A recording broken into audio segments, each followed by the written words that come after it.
الرحمن الرحيم الحمد لله رب العالمين والصلاة والسلام على رسوله النبي الكريم أما بعد أعوذ بالله من الشيطان الرجيم بسم الله الرحمن الرحيم قال الله تبارك وتعالى في القرآن المجيد والفرقان الحميد إنا نحن نزلنا الذكر وإنا له لحافظون صدق الله العظيم. وقال النبي صلى الله عليه وآله وسلم قال تبرك بالقرآن فإنه كلام الله أو كما قال عليه الصلاة والسلام. وقال النبي صلى الله عليه وآله وسلم قال خيركم من تعلم القرآن وعلمه أو كما قال عليه الصلاة والسلام. اللهم صل على سيدنا محمد وعلى آل سيدنا محمد وبارك وسلم. اللهم صل على سيدنا محمد وعلى آل سيدنا محمد وبارك وسلم. اللهم صل على سيدنا محمد وعلى آل سيدنا محمد وبارك وسلم. اللهم صل على سيدنا محمد وعلى آل سيدنا محمد وبارك وسلم. عام الفاظ میں چند باتیں موجودہ حالات پر آپ حضرات کو سنا دوں. زیادہ فصیح و بلیغ نے بالکل جیسا ہم بانسوڑے والے جو بانسوڑی لینگویج میں بات کرتے، ہر جگہ کی زبان کا طریقہ الگ ہے نا بات کرنے کا، ہے نہیں ہے؟ دلی میں جائیں گے تو الگ، پنجاب میں جائیں گے تو الگ، ضلع کاماریڈی میں آئیں گے تو الگ. تو ویسا سنا دوں، سنتے نا، عمل بھی کریں گے انشاءاللہ. اب جو شعر میں سنا ہوں اس میں ایک میسج ہے. ہمارے ہندوستان میں، انڈیا میں ایک بدبخت ہے وسیم رضوی، ملعون بول سکتے، وہ کوئی کی واٹس ایپ پہ اچھا میسج ڈالا تھے. کیا بول گئے؟ جو ہمارے بھائی حج کو جانا چاہ رہے تھے، حج کو نہیں جا رہے، وہ لوگ شیطان کو کنکریاں مارنے کے بجائے وسیم رضوی کی تصویر کو کنکریاں مارے، ان کا عمل صحیح ہو جائے گا. مذاق سے بولنا ہو ایک لطیف بات. یہ وسیم رضوی ہوا ہے ملعون کتا جس نے سپریم کورٹ میں یہ عرضی داخل کی کہ قرآن عظیم الشان کے 26 آیتوں کو ہٹا دیا جائے.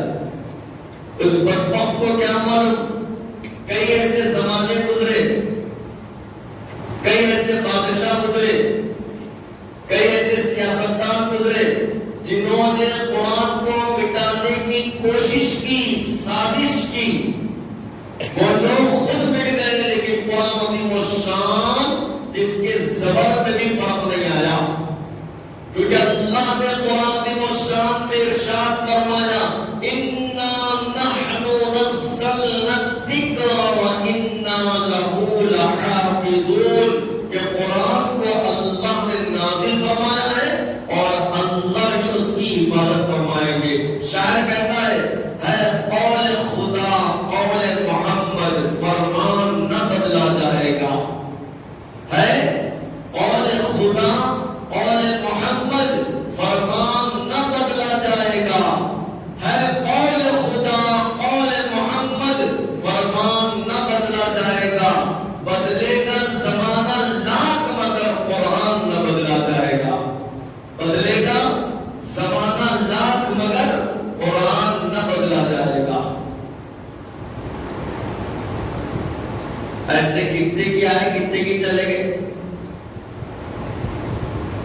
قرآن کس نے نازل کیا؟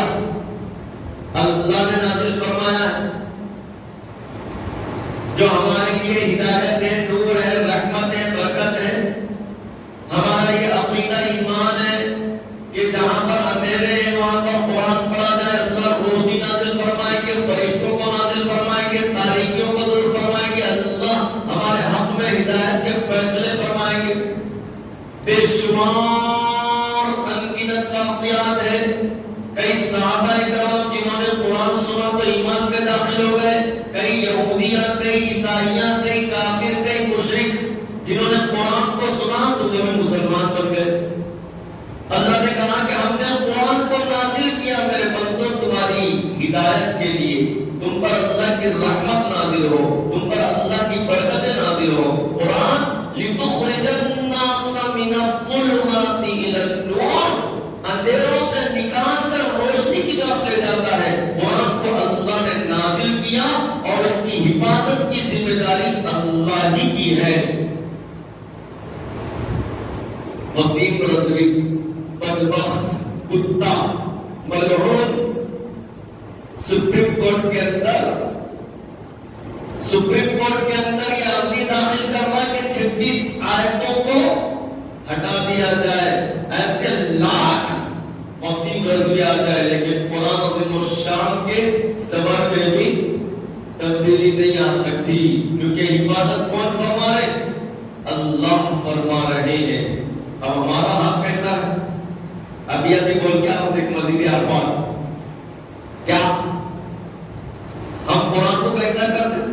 ادب کے ساتھ، احترام کے ساتھ، اچھے دوستان میں لپٹ کر تابدان میں تاب میں رکھ دیتے ہیں۔ پڑھنے کا موقع ملتا، ہاں دن گزر گئے، ہفتے گزر گئے، مہینے گزر گئے، سال گزر گئے، کبھی قرآن پڑھنے کی توفیق نہیں ہو رہی۔ ہاں 2 مرتبہ قرآن کی عادت ہمارے کتنے مرتبہ؟ 2 مرتبہ۔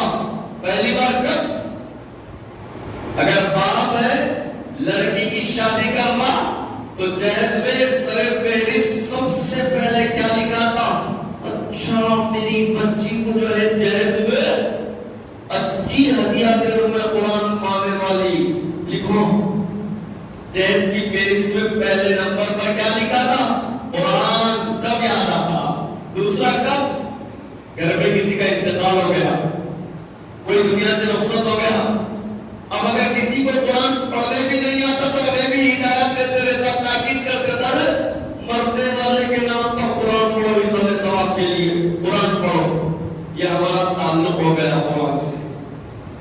جبکہ قرآن عظیم الشان کو دیکھنا بھی عبادت، قرآن کی تلاوت بھی عبادت، قرآن کو ہاتھ میں پکڑنا بھی عبادت، قرآن کو سینے سے لگانا بھی عبادت۔ اللہ تعالیٰ نے قرآن عظیم الشان میں ارشاد فرمایا میرے بندے یہ وہ قرآن ہے جس کے احکام تیرے لیے ہدایت کے فیصلے فرماتے ہیں۔ کس کے فیصلے؟ قرآن کی فریاد کیا ہے؟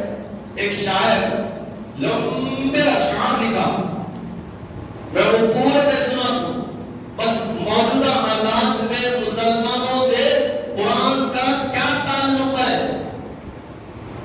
قرآن کی اہمیت کیا ہے، قرآن کا لگاؤ کیا ہے، قرآن سے وہ لوگ کیسا رویہ کر رہے۔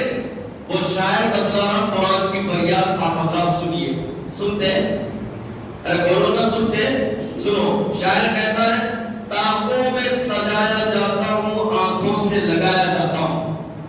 طاقوں میں قرآن کی فریاد ہے، طاقوں میں سجایا جاتا ہوں، صرفوں میں نہیں رکھتے قرآن، طاقوں میں سجایا جاتا ہوں، آنکھوں سے لگایا جاتا ہوں، طاقوں میں سجایا جاتا ہوں، آنکھوں سے لگایا جاتا ہوں، تعویذ بنایا جاتا ہوں، دھو دھو کے پلایا جاتا ہوں، تعویذ بنایا جاتا ہوں، دم دم کر کے پلایا جاتا ہوں، تو بھی ہے تعویذ بنایا جاتا ہوں، دھو دھو کے پلایا جاتا ہوں۔ جس طرح طوطا مینا کو کچھ بول سکھائے جاتے ہیں، جس طرح طوطا مینا کو کچھ بول سکھائے جاتے ہیں، اس طرح پڑھایا جاتا ہوں، اس طرح سکھایا جاتا ہوں، اس طرح پڑھایا جاتا ہوں، اس سا بھی کوئی مظلوم نہیں، پھر بھی میں اکیلا رہتا ہوں، مجھ سا بھی کوئی مظلوم نہیں، پھر بھی میں اکیلا رہتا ہوں، مجھ سا بھی کوئی مظلوم نہیں۔ یہ قرآن کی فریاد ہے۔ ہمارا تعلق دو مرتبہ کمپلسری آپ کرتے ہیں، شادی کے موقع پر، مرنے کے بعد۔ قرآن باقی کے ٹائم پہ نو فکر، نو فیئر، بس قرآن یاد نہیں آتا۔ جبکہ قرآن بڑے بڑے اکابرین نے اپنے مکتوبات میں لکھا ہے کہ قرآن عظیم الشان کو جو دیکھ کر پڑھتا دو نعمتیں اس کو کمپلسری ملتی۔ کتنی نعمتیں؟ دو نعمتیں۔ بہت غور سے بات سنو عزیز طلباء، سامعین حضرات، یہ باتیں دل کی تختی پر لکھ لو، آپ کے لیے انشاءاللہ بہت زیادہ فائدہ مند ثابت ہوگی۔ اکابرین بزرگان دین اپنی کتابوں میں لکھتے ہیں کہ جو قرآن عظیم الشان کو دیکھ کر پڑھے گا اس کو دو نعمتیں کمپلسری ملے گی۔ پہلی نعمت، جو قرآن عظیم الشان کو دیکھ کر پڑھے گا اس کی آنکھ کبھی کمزور نہیں ہوگی، اللہ اس کی آنکھوں میں نور بھر دے گا۔ کیوں؟ کیونکہ اللہ نور ہے، اللہ کا کلام نور ہے۔ جو آنکھیں دیکھ کر قرآن کو پڑھے گی اس کی آنکھوں میں اللہ نور بھر دے گا۔ کیا بھر دے گا؟ نور۔ اسباب بیٹھ کے سوچا، نور بھر دیتے، پھر میری آنکھوں کو چشمہ کیسا ہے چشمہ؟ بھائی چشمہ نے مفتی صاحب آنکھوں میں خون بھی جم ڈالا کرتے۔ ارے بابا جب سوچے گا قبر میں نور کیا ہے معلوم ہو جائے گا۔ نور کیا ہے اس وقت اللہ تعالیٰ بتلا دیں گے۔ بزرگان دین کہتے ہیں کہ جو قرآن کو دیکھ کر پڑھتا ہے اس کو دو نعمتیں دنیا میں ضرور ملے گی۔ ایک یہ کہ اللہ اس کی آنکھوں میں نور بھر دے گے، اس کی آنکھ کبھی کمزور نہیں ہوگی۔ دوسری نعمت یہ، جس بندے کا معمول تھا، جس بندے کا یہ عمل تھا کہ روزانہ قرآن پڑھے گا تو اللہ اس کی آنکھوں کو کبھی مصیبت زدہ تکالیف نہیں دیں گے، مصیبت زدہ تکالیف نہیں دیں گے۔ آج معمولی ڈاکٹر کی گولی پر بھروسہ ہے، اللہ کی بات پر بھروسہ نہیں ہے ہمارا۔ رہیے بھائی، دنیا اتنی سر کے بال سے لے کے پیر کے ناخن تک سر چڑھ کے بول رہی، سر چڑھ کر ہر لمحہ، ہر لہجہ، ہر وقت دنیا دنیا ہے، مگر شریعت نہیں ہے، اور نہ ہی رسول اللہ صلی اللہ علیہ وسلم کی سنتیں ہیں، اور نہ ہی شریعت کے احکام ہے، بس دنیا۔ کیا ہے؟ دنیا۔ تو قرآن عظیم الشان جو دیکھ کر پڑھے گا یہ دو نعمتیں تو کمپلسری اسے ملے گی۔ اب یہ بدبخت ملعون رضوی بول رہا قرآن سے 26 آیتیں ہٹاؤ گے۔ ایسے کئی زمانے گزر گئے، کئی بادشاہ گزر گئے جنہوں نے کوشش کی، خود مٹ گئے، مگر قرآن کے زبر زیر میں بھی فرق نہیں آیا، اور نہیں آئے گا قیامت تک، قیامت کے بعد بھی۔ ایک بادشاہ ہے، بادشاہ کا نام کیا ہے؟ مامون رشید۔ کیا نام ہے؟ مامون رشید۔ اس کا دربار سجا ہوا تھا۔ ایک یہودی جو ہے خوبصورت، اس نے کیا کیا؟ اللہ کی شان، اس کو علم بھی آتا تھا، فصاحت بلاغت بھی آتی تھی، اس کی رائٹنگ بھی اچھی تھی، زبردست، لکھتا بھی اچھا تھا عربی۔ تو وہ کیا بادشاہ کے دربار میں آیا، دربار میں آ کے زبردست تقریر کرا، آواز بھی ماشاءاللہ تھی، دھیرے تھی، ماشاءاللہ آواز تھی۔ بادشاہ بولا یہودی تو ہمارے ایمان میں داخل ہو جا، ہمارے اسلام میں آ جا، میں تجھے اتنی جائیداد دوں گا۔ کیا دوں گا؟ اتنی جائیداد یہودی بولا بادشاہ یہ میرے ابا بابا داداؤں کی عبادت گاہوں کو چھوڑ کر میں نہیں آ سکتا ہوں، میں اپنے باپ داداؤں کے طریقے پر چلتا ہوں، بول کے چلا گیا۔ کہاں سے؟ دربار سے چلا گیا۔ اور سے سنو، بہت پیاری بات بتلاؤ، بدلے کا زمانہ لاکھ مگر قرآن نہ بدلا جائے گا۔ چلے گیا، ایک سال، پورا ایک سال گزرا، پھر ایک سال کے بعد وہی یہودی آیا بادشاہ کے دربار میں، مامون رشید کے دربار میں۔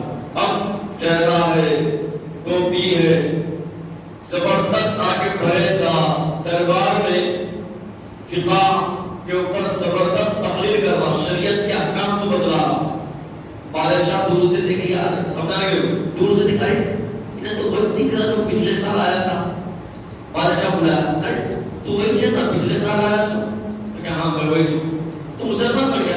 ہاں میں الحمدللہ مسلمان ہوں، میں کلمہ پڑھ کر مسلمان بن گیا۔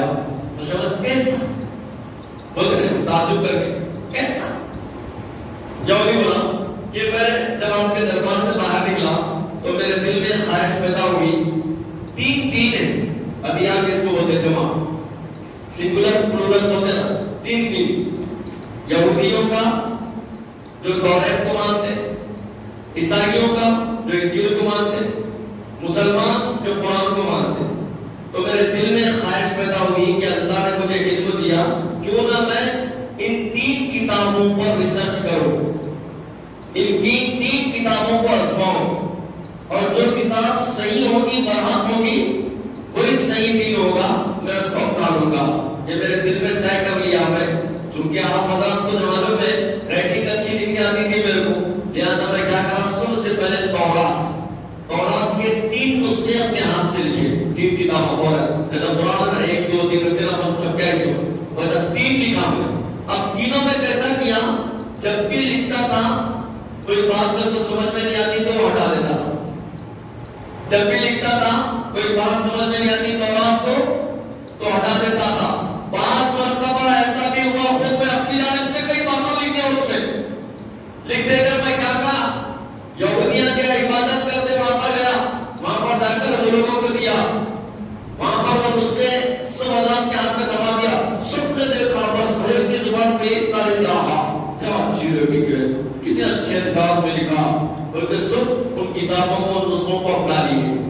میں واپس آ گیا، پھر اس کے بعد میں نے انجیل بائبل کو لکھنا شروع کیا، اس کے کئی نسخے میں نے لکھ دیے۔ میں نے ویسے ہی کیا، جہاں پر بات سمجھ میں نہیں آتی اس کو ہٹا دیتا تھا، اور اپنی طرف سے نئی نئی باتیں اس پہ ڈال کر لکھتا تھا۔ ایسے ہی میں نے انجیل کے کئی نسخے لکھے، لکھنے کے بعد میں اسے گرجا گھر، عیسائیوں کی عبادت گاہ پہنچا، چرچ میں، وہاں کے پادریوں کو میں نے دیا، سب نے دیکھا اچھی ریٹنگ میں اچھا لکھیا۔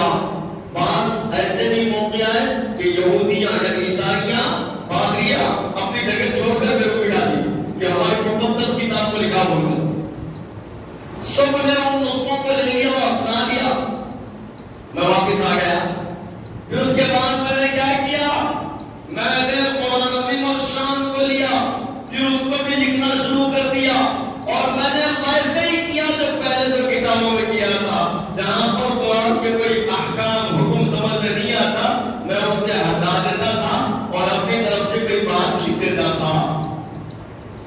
قرآن کے نسخے لے کر میں مسجد پہنچا، وہاں پر جا کر میں نے مولویوں کے ہاتھ میں تھمایا، مولویوں نے دیکھا، لوگوں نے دیکھا، تو ان کا غضب، ان کا غصہ، ان کا چہرہ تبدیل ہونے لگا، آنکھیں سرخ ہونے لگی، لوگ اس بات پر آمادہ ہو گئے کہ مجھے مار مار کر ختم کر دے۔ تو میں دوڑتا ہوا بھاگ کر آیا اور میں نے طے کر لیا کہ یہ تورات جس میں رد بدل ہو سکتا ہے، یہ انجیل جس میں تبدیلی ہو سکتی ہے، قرآن عظیم الشان جس کے زبر میں بھی کوئی فرق نہیں آ سکتا۔ تو میں سمجھ گیا کہ یہ قرآن ہے جو ہدایت والی کتاب ہے، یہ سچی ہے اور یہ دین سچا ہے۔ میں کلمہ پڑھ کر مسلمان ہو گیا، لا الہ الا اللہ محمد رسول اللہ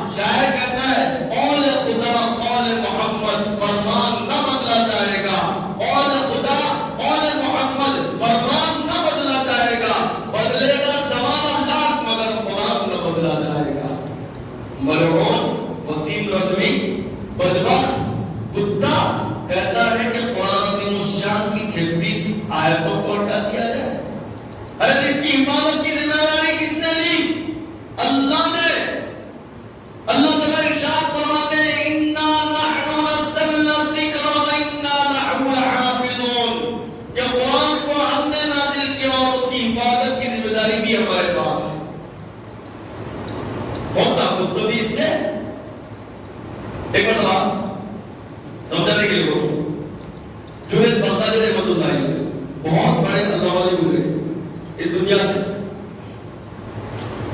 وہ کیا کرے؟ اپنے ایک مرید کو بلائے. کس کو؟ مرید کو بلائے. ٹوٹا ہو گیا کیا؟ مرید کو بلائے. مرید کو بلا کر اس کے ہاتھ میں ایک صندوق دی. کیا دیے بابا؟ سمجھ میں آتا کہ آتا میں بتا. اس کے ہاتھ میں کیا دیے؟ صندوق تھما دیے. صندوق دینے کے بعد جنید بغدادی رحمۃ اللہ علیہ بولے کہ بیٹا اسے لے جاؤ اور دریائے دجلہ کے لہروں کے سپرد کر دو. اتنی فصاحت بولے تو سمجھ میں آتا. اسے لے جاؤ دریائے دجلہ میں ڈال دو. دجلہ ایک دریا کا نام ہے, اس میں ڈال دو. وہ مریدان تھے, شیخ کی بات کبھی ٹھکراتے نہیں تھے. اور جنید بغدادی رحمۃ اللہ علیہ بولے اپنے مرید سے کہ کھول کے نہیں دیکھنا, کھول کے نہیں دیکھنا. اتنا ادب کرتے تھے اپنے شیخ کا. یہاں پہ چابی دے کے گاڑی صاف کر رہے وہ تو چلا کے دیکھتا ہوں. اتنا ادب ہے. چابی لے کے گاڑی ادھر لگ رہے وہ تو اسٹارٹ کر کے لے کے آتا ہوں. یہ ادب ہمارا ہوگا. وہ مریدان تھے اس زمانے کے. کیا تھے؟ مریدان. یہاں پہ دیا ہے بچے جو پکڑ رہے وہ تو کیا کرتا؟ پڑک پڑک پڑک پڑک پڑک کرتا ہوں. پڑک پڑک. تو مرید تھا, شیخ کی بات ذہن سے سینے میں اتر گئی. اب سر پر اٹھا لیا, نہر دجلہ کی طرف جا رہا. اب جیسے ہی نہر دجلہ کے پاس گیا, اس صندوق کو کیا کرا؟ اس میں ڈالا. ایسا ڈالتے ہی اللہ کی شان, وہ پانی جس میں راستے بن گئے. کیا بن گئے؟ راستے بن گئے. اور سے سنو, بڑی پیاری بات سنا رہا ہوں. قول خدا ہے, قول محمد, فرمان نہ بدلا جائے گا. لاکھ بدلے گا زمانہ مگر قرآن نہ بدلا جائے گا. جیسے ہی صندوق کو نہر کے اندر ڈالا, راستے بن گئے. اور گویا کہ یوں سمجھ لیجیے کہ نہر نے اس صندوق کو اپنی آغوش میں لے لیا. یہ پریشان, حیران, کیونکہ کوئی کرامت ظاہر ہو گئی ایسا کہ خود بخود اس کو آغوش میں لے نہر. اب دل میں سوچا کہ میں ہمارے شیخ سے پوچھتا ہوں کیسا بھی. یہ سوچ کے انہوں نے کیا کیا, جلدی جلدی جلدی جلدی اپنے شیخ جنید بغدادی رحمۃ اللہ علیہ کے پاس آیا. آکے بولا کہ حضرت ہمت تو نہ تھی پوچھنے کی, مگر جب تک پوچھوں گا نہیں تو دل کو قرار اور چین نہیں آئے گا. اور یہ دل میں لاکھ سوالات ذہن میں گردش بھی کر رہے, اڑ رہے کہ جب اتنی مقدس کوئی چیز ہے تو آپ دریا میں کہیں اڑا دیے. جنید بغدادی رحمۃ اللہ علیہ مرید کی بات سنے, بولے کہ ہاں تو نے منظر ہی ایسا دیکھا, جب تک میں راز کا پردہ نہ ہٹاؤں تیرے دل کو قرار نہیں آئے گا, تیرے دل کو چین نہیں آئے گا. سن اس صندوق میں کیا ہے. جنید بغدادی رحمۃ اللہ علیہ فرمانے لگے کہ میں نے 12 سال میں ایک کتاب لکھی, تصوف کے اسرار, رموز, خواص کے اوپر 12 سال میں ایک کتاب. سن رہے کتنے سال میں؟ 12 سال. میں نے 12 سال کے عرصے میں وہ کتاب لکھی تصوف کی لائن میں, اسرار رموز پر, اس کے خواص پر. پھر اس کے بعد میں نے 12 سال اس کتاب کی پوری جانچ پڑتال کی کہ اس کے اندر کوئی حرف, کوئی جملہ, کوئی صفحہ ایسا نہ ہو جو شریعت کے حکم کے خلاف ہو. 12 سال. پھر اس کے بعد میں نے 12 سال یہ سوچنے میں وقت لگایا کہ اس کو قوم کے حوالے کیسا کروں. ٹوٹل کتنا ہے؟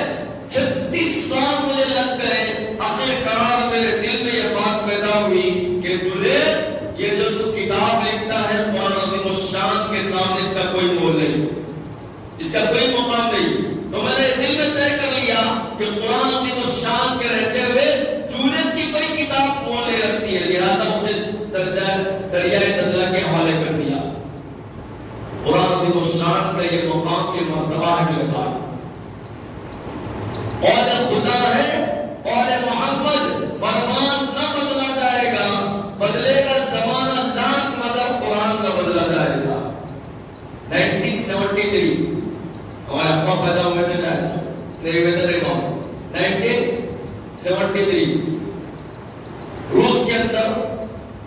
کمیونزم کا طوطا بہت بول رہا تھا، پوری دنیا میں کمیونزم، بلکہ دنیا یہ بول رہی تھی کہ یہ جو ایشیائی علاقے ہیں پورے علاقوں میں سرخ جھنڈا، بھگوا جھنڈا پورا لہرایا جائے گا۔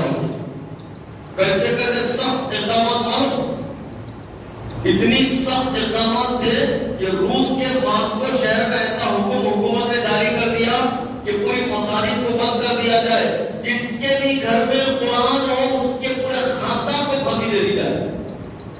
اتنا ہی نہیں بلکہ اگر جس کے گھر میں قرآن کا ایک نسخہ بھی ہو تو اس کے بھی پورے خاندان کو پھانسی دے دی جائے۔ اللہ کی شان۔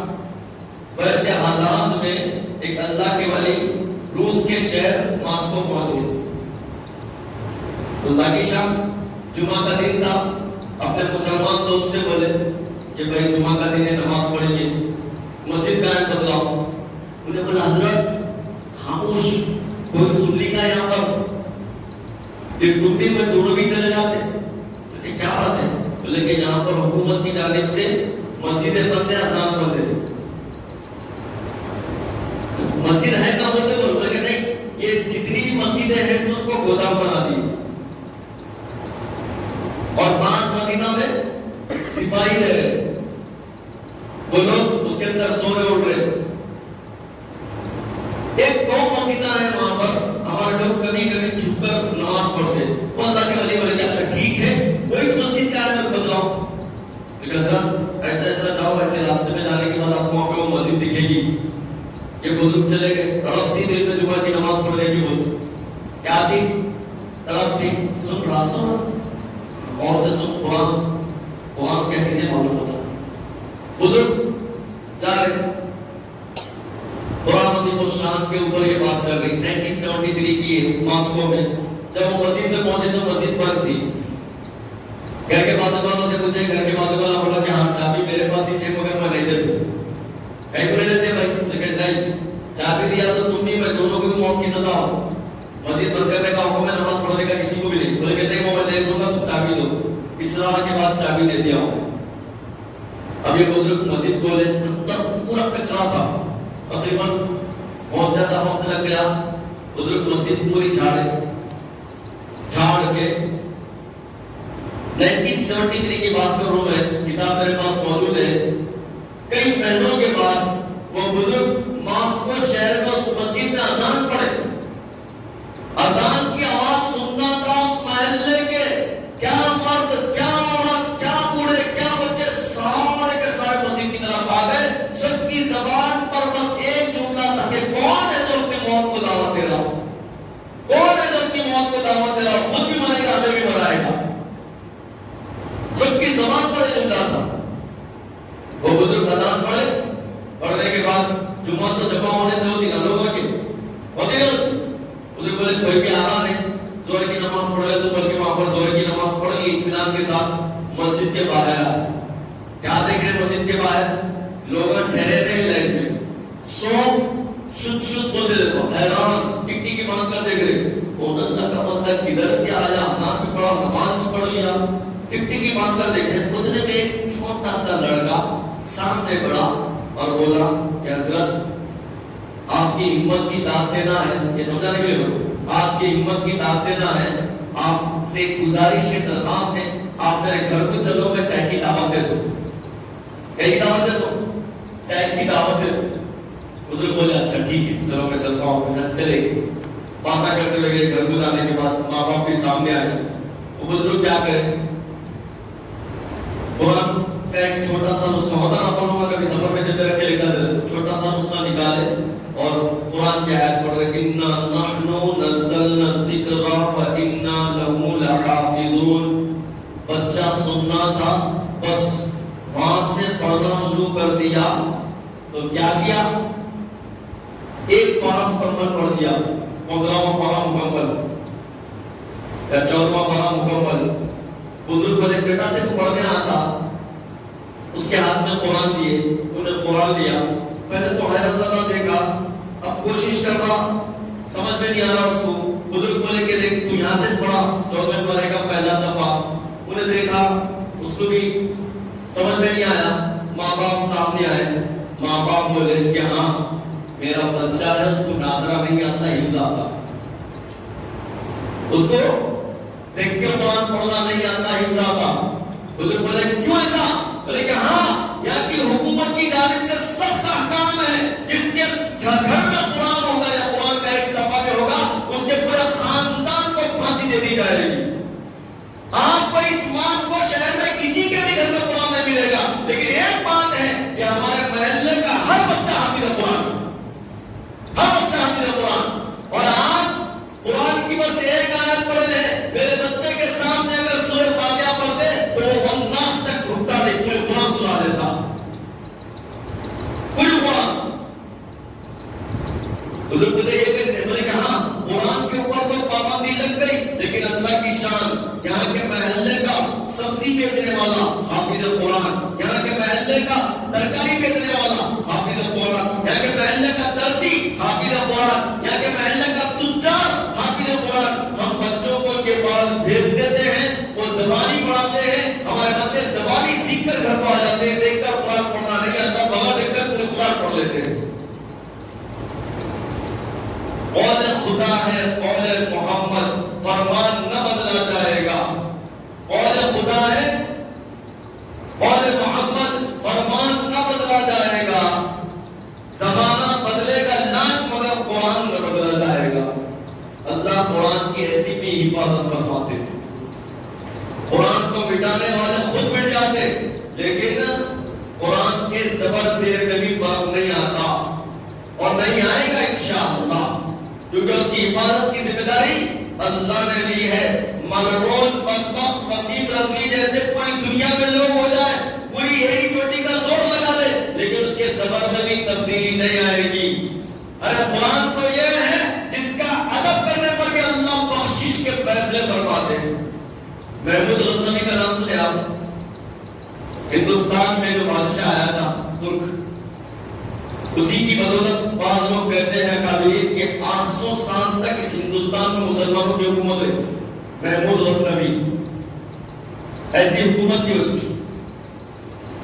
بہت بڑے علامہ کے محمود غزنوی رحمۃ اللہ علیہ ایک مرتبہ ایک دورے پر چلے گئے، گاؤں میں رات ہو گئی، حسبے میں. تو لوگوں نے کہا کہ حضرت آپ جو ہے اس کمرے میں آرام کر لیجیے، اس جھوپڑی میں. محمود غزنوی بولے کہ اچھا ٹھیک ہے، میں اس کمرے میں آرام کر لوں گا. خواجہ معین الدین اجمیری چشتی رحمۃ اللہ علیہ ایک بزرگ کی روایت کے سنا رہے، واقعہ بیان کر رہے محمود غزنوی کا. محمود غزنوی رحمۃ اللہ علیہ اس کمرے میں چلے گئے، رات کافی ہو گئی، اب آرام کرنے کی سوچ رہے. تو انہیں ایک تابدان یعنی تابدان میں قرآن کا نسخہ نظر آیا. اب دیکھیں سوچے دل میں کہ ارے میں اگر سو جاؤں گا تو قرآن کے نسخے کی بے ادبی ہوگی، نیچے ہے، پیر ادھر ہو جائیں گے اور فقط کچھ کر بھی نہیں سکتا. تو دل میں سوچے کہ کیوں نہ میں اپنے سپاہی کو بلاؤں اور اس نسخے کو جو ہے یہاں سے نکال کر دوسری جگہ رکھنے لگا. سوچنے کے بعد اللہ کی شان دل میں اللہ تعالیٰ نے بات ڈالی کہ ہاں میرے سونے کی وجہ سے اللہ کے کلام کو ہٹاؤ، میں اتنی بےعدبی کروں، ایسا نہیں کر سکتا. میں بولے بیان کیا جاتا، وہ بزرگ نے لکھا ہے کہ پوری رات محمود غزنوی اسی کمرے میں جاگتے ہوئے گزار دی، پوری رات.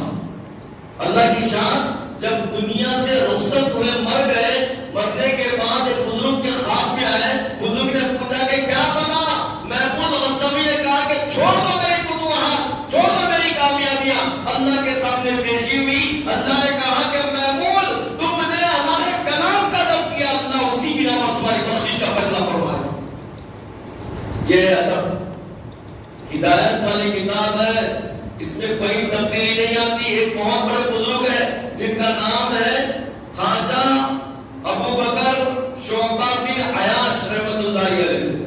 یہ شاگرد ہے حضرت امام عاصم کوفی رحمۃ اللہ علیہ.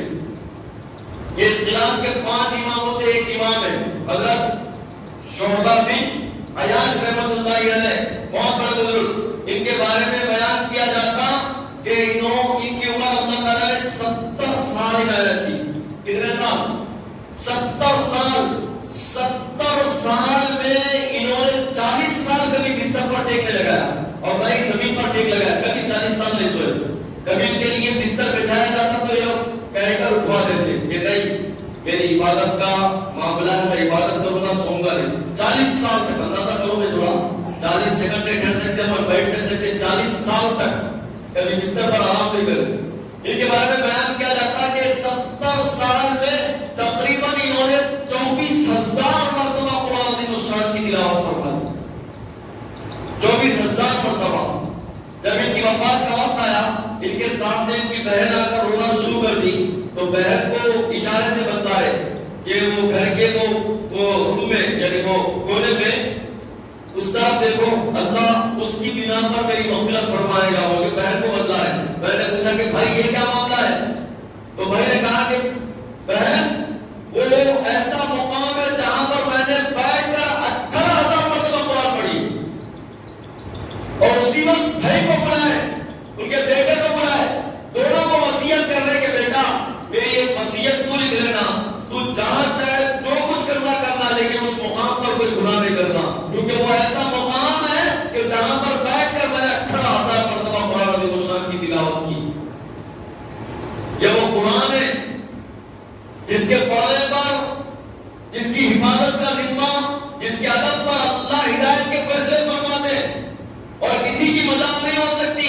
کہیں انگریز آئے, کہیں لاکھ قرآن جائے جلائے, زبر زیر پیش میں فرق نہیں آیا. کمیونزم والے آئے, قرآن کو مٹانے کی کوشش کرے, خود مٹ گئے, لیکن قرآن نہ بدل سکتا نہ بدلے گا. شاعر کیا کہتا ہے, میں بار بار سنا رہا ہوں, قول خدا ہے قول خدا, قول محمد فرمان نہ بدلا جائے گا. ہے قول خدا, قول محمد فرمان نہ بدلا جائے گا. بدلے گا زمانہ لاکھ مگر قرآن نہ بدلا جائے گا. وسیم رضوی 26 آیتوں کا بدبخت نے سپریم کورٹ میں اپیل دائر کی, کتے نے کیوں 26 آیتوں کو ہٹاؤ. ایسے لاکھ لوگ آتے مگر قیامت تک اس کے آگے تک یہ اللہ کا کلام ہے. اللہ نے خود حفاظت کے ذمہ لیا ہے, کوئی تبدیلی نہیں ہو سکتی. یہ ہمارا عقیدہ ہے, ایمان ہے, ہمارا ایمان اور عقیدہ ہے, اور ہمارے ذمہ یہ ضروری ہے کہ ہم بھی قرآن عظیم الشان کے عشق میں مبتلا ہو جائیں اور اس کا ادب کریں, اس کی تلاوت کریں. میں سنایا بھی ابھی کہ بزرگان دین کہتے ہیں کہ جو قرآن دیکھ کر پڑھے گا اس کو اللہ دو نعمتیں دیں گے. ایک کہ اللہ اس کی آنکھوں کو کبھی کمزور نہیں کرے گا, اور دوسرا کہ جس آنکھوں سے قرآن کو پڑھا اس کی آنکھیں کبھی مصیبت نہیں ہوگی, یعنی مصیبت تکلیف نہیں اٹھائے. یہ دو نعمتیں اس کو مل جائیں.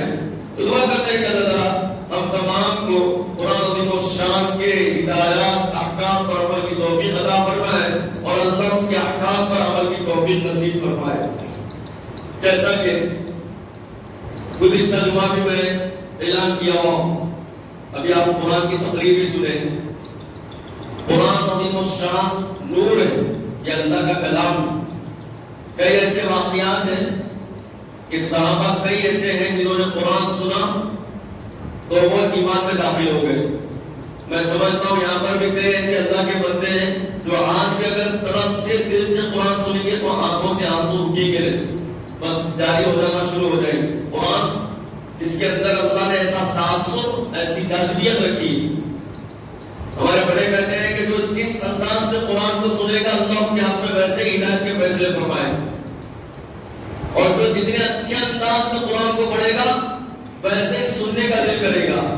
تو اسی مناسبت سے شہر بارسلونا میں پہلی مرتبہ مدرسہ عبداللہ بن عباس جناب عبد الرحیم صاحب کی کوششوں کی بنا پر تقریباً 1 سال کے عرصے کی وقت میں پہلی بار ہماری مسجد آفرین میں چاند رات سے لے کر 10 رمضان المبارک تک روزانہ 3 پارے یمن کے قاری سے